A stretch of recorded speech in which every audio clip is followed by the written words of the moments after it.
किसान तक का किसान कारवां आज ताज नगरी आगरा के खंदौली ब्लॉक के मुनी जहांगीरपुर गांव में पहुंचा। यूपी के 75 जिलों की इस यात्रा में ये 8वां पड़ाव है। आगरा में किसान कारवां के इस कार्यक्रम में कृषि वैज्ञानिकों के साथ साथ इफको और मुथूट फाइनेंस से जुड़े विशेषज्ञों ने भी किसानों से बातचीत की।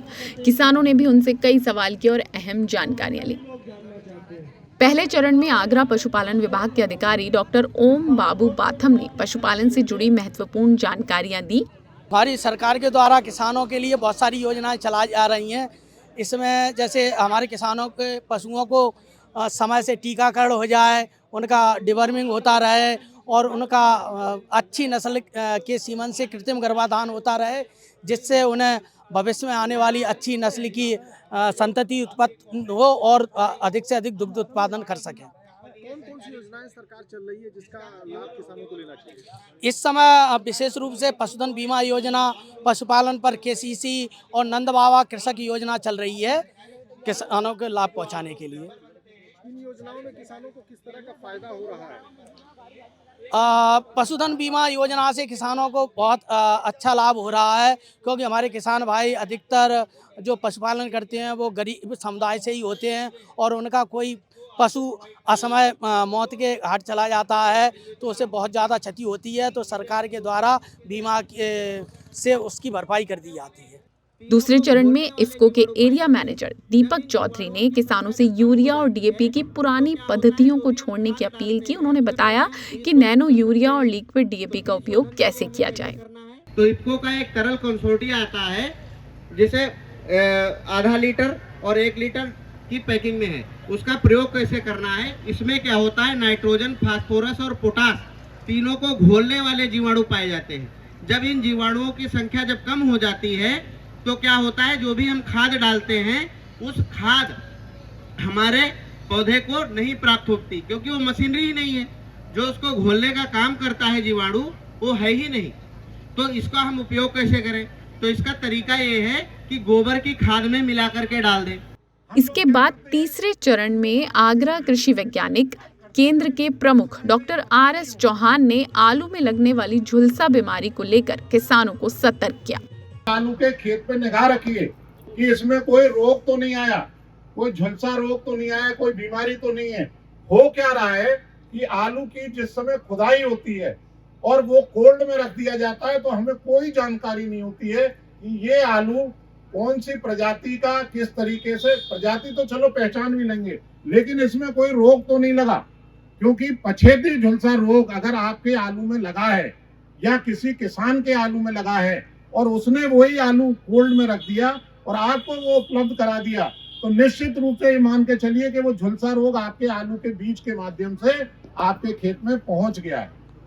केवल वहां ये इंतजार होगा कि मौसम जैसे ही उसके अनुकूल होगा, उस स्पोर के जो फफूंदी है, फाइटोप्थोरा इन्फेस्टेंस नाम की फफूंदी है, जिसका स्पोर जो है उसी में आपके आलू के बीज में बैठा हुआ है। और जैसे ही मौसम कम होगा, 10 डिग्री से नीचे तापमान आएगा और 90 डिग्री आर्द्रता जाएगी मौसम में, वैसे ही आपके आलू के बीज में झुलसा रोग, पछेती झुलसा रोग प्रवेश कर जाएगा। यानी कि आलू के बीज में कंदीय झुलसा के रूप में वो मौजूद रहता है। तो इसलिए ये हमेशा सलाह दी जाती है कि आप लोग आलू के बीज की खरीदारी अपने कोई भी आसपास का बढ़िया खेत हो जिसमें आपको ऐसा महसूस होता हो कि इसमें कोई बीमारी नहीं लगी, उससे आप आलू का बीज ले लीजिए।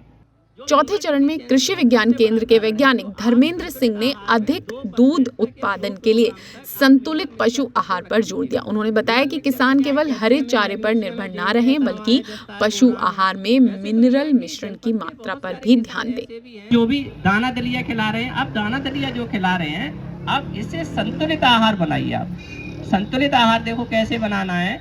आप 100 किलोग्राम आप दाना, जैसे आप 2 पैकेट 50-50 किलोग्राम के आप लेके आ रहे हैं, आप अपने घर पे कैसे तैयार करें। मैं हर एक जगह, हर एक गोष्ठी में ये समझाना चाहता हूँ कि आप लोग भी अपने घर पे संतुलित आहार बनाएं।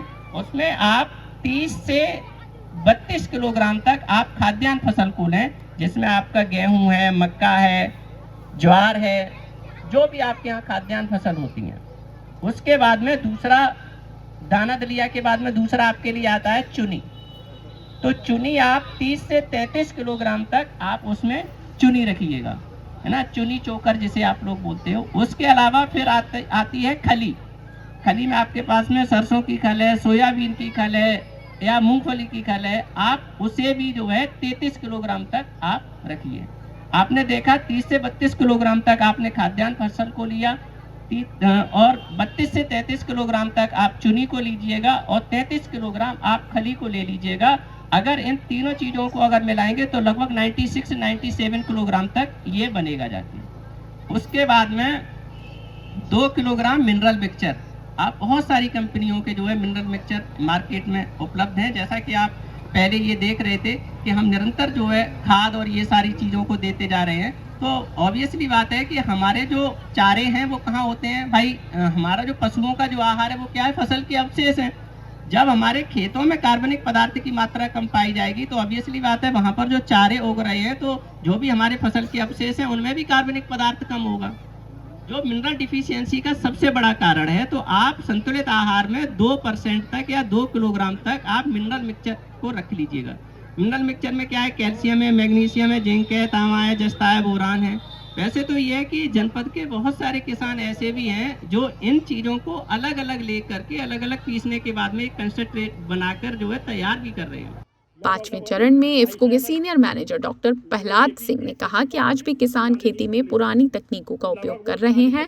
उन्होंने बताया कि नैनो यूरिया और लिक्विड डीएपी का उपयोग आलू जैसी फसलों में ड्रोन के माध्यम से करने पर काफी अच्छे नतीजे मिल सकते हैं। जहाँ आप डीएपी 50 किलो डाल रहे हैं वहाँ 25 किलो डालिए, जहाँ यूरिया 50 किलो डाल रहे हैं वहाँ 25 किलो डालिए। बस लगाने का तरीका आपको पता होना चाहिए। छठे चरण में एक्सपर्ट ने अपनी बात रखी और किसानों ने भी उनसे बढ़ चढ़कर सवाल पूछे। 7वें चरण में जादूगर सलमान ने मनोरंजक अंदाज में किसानों को मुथूट फाइनेंस की योजनाओं के प्रति जागरूक किया। कभी कोई जरूरत पड़े तो ये मुथूट फाइनेंस से अपना गोल्ड लोन रख दियो, वहां से पैसा ले लिया करो, ले बजाओ ताली, है ना।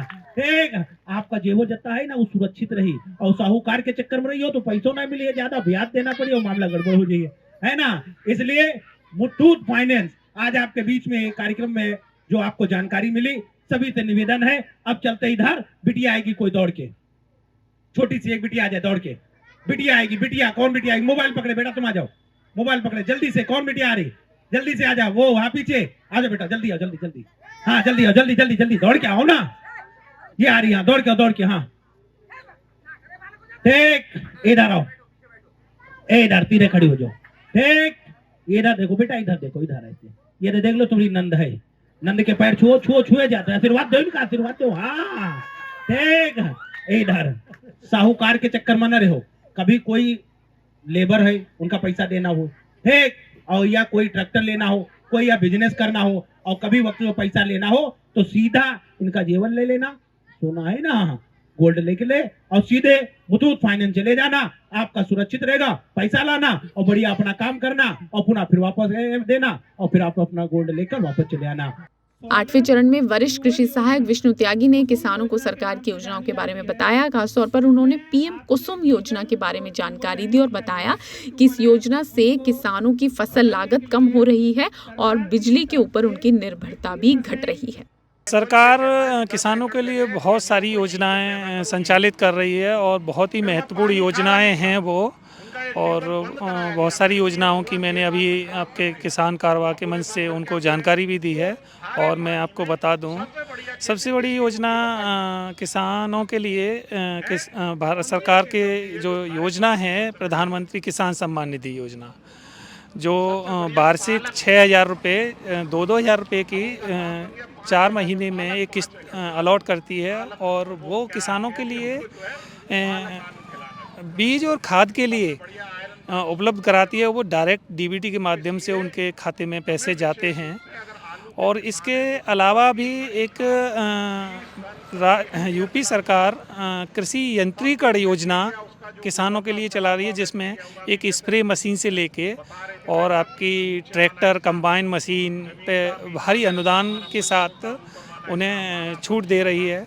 और इसमें मैं थोड़ा सा आपको बता दूं, और इस तरह के गाँव में फार्म मशीनरी बैंक हैं एक बैंक का मतलब होता है बहुत सारी चीज़ें।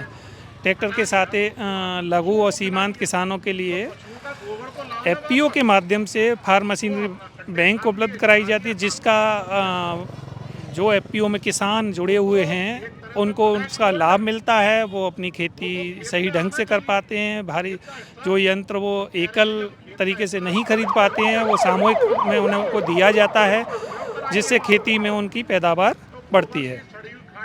क्या लगता है कि किसानों की आमदनी में इजाफा हो रहा है? हाँ, बिल्कुल किसानों की आमदनी में इजाफा हो रहा है। मान लीजिए पहले किसान उसी काम को 2-2, 3-3 दिन में कर पाता था, अब बहुत ही जल्दी 2 घंटे में, 3 घंटे में होता है। जैसे मान लीजिए कृषि विभाग द्वारा किसानों को ड्रोन उपलब्ध कराया जा रहा है। अब जब ड्रोन उपलब्ध कराया जा रहा है तो किसान का समय बहुत बच रहा है। जैसे मान लीजिए 1 एकड़ में आप किसान को 1 घंटा या 2 घंटे स्प्रे करने में लग जाते थे, तो वहीं ड्रोन 10 से 15 मिनट में आपका छिड़काव कर रहा है और बहुत ही बेहतरीन तरीके से छिड़काव हो रहा है। उसमें फसल में कोई नुकसान भी नहीं होता है। 9वें और आखिरी चरण में लकी ड्रॉ के जरिए 12 किसानों को चुना गया। पहला पुरस्कार किसान गोविंद सिंह को 3000 रुपये और दूसरा पुरस्कार राजा भैया को 2000 रुपये और इसके अलावा अन्य 10 किसानों को भी 500-500 रुपये की पुरस्कार राशि प्रदान की गई। किसान तक का किसान कारवां, क्योंकि खाना है तो उगाना है। अगर ये वीडियो आपको पसंद आया है तो इसे लाइक ज़रूर करें। अगर चैनल अभी तक सब्सक्राइब नहीं किया है तो कर लें और नोटिफिकेशन पाने के लिए बेल आइकन भी दबा दें।